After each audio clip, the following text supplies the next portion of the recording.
God's best teacher is unjust suffering. I don't like it. It feels like every devotional I'm given right now happens to be what the pastor doesn't like.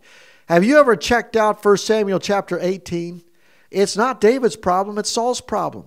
The people come in, David just got done killing Goliath, and here they are chanting, Saul, he's killed his thousands, but David, he's killed his 10,000s. You know what happens in the heart of Saul? Jealousy. He starts to get enraged, and he thinks, David, this kid, he's going to take the kingdom from me. Well, the kingdom was first given by God to Saul. That's not Saul's to keep or Saul's to lose. It's God's to give or God's to take away. But Saul doesn't like it, so he's going to do everything he can to take this kid off the scene. David twice is going to have to try to get away from the spear of Saul who tries to pin him to the wall. Saul's going to chase him around a cave, and David's going to multiple times actually think that Saul's about to get him. One time, David's going to cut the hem of the garment of Saul while he's sleeping and actually feel convicted because he went about cutting the hem of the Lord's anointed because it was God who chose to make Saul king. You know what God's up to in your life? Making you in his image. Do you know how he gets to where he's going? He puts you in circumstances you don't like. He puts you under bosses you don't like, parents you don't like. He puts you in environments you don't like. You've got to do things you don't like, and then he wants to see how you bear up under it. If you don't believe me, do a systematic study in the Bible of how God goes about teaching his finest servants.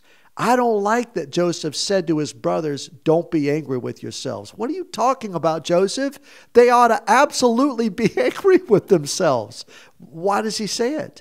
Because he says the Lord chose to send me on ahead for the saving of many lives. Now, Joseph was betrayed by his brothers. He was sold into slavery by his brothers. His brothers don't even recognize him after all those years. They've been lying to Dad for decades. And what's Joseph say when he sees them? Don't be angry with yourselves. It's remarkable what Jesus is willing to do in the lives of his finest servants.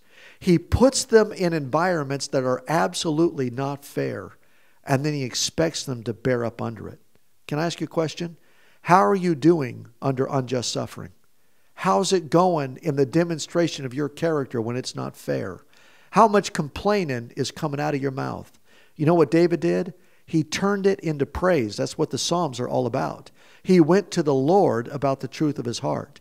Do you know what Joseph did? In the midst of it, there's not one account of complaining of what God allowed in Joseph's life. Isn't that remarkable to you? It is to me. Now go and find out what God has done in the servants that he's used remarkably in the world, and you will discover that the same God who does the same thing yesterday, today, and forever is the one who's going to do it with you. How about if God is allowing you to experience what you don't think is fair, what you don't think is right, or what you don't think is just? You say to God, instead of anger or hurt or betrayal, God, thank you. I believe you. I'm waiting upon you. Your fame and renown are the desires of my soul. I'm going to sit here until you do otherwise, because I know you have the power not just to put me here, but to lift me out. My confidence is in you. And until you see what it is you desire to see, I'm going to serve and obey you with all of my heart. May God make you great, because you bear up well under unjust suffering.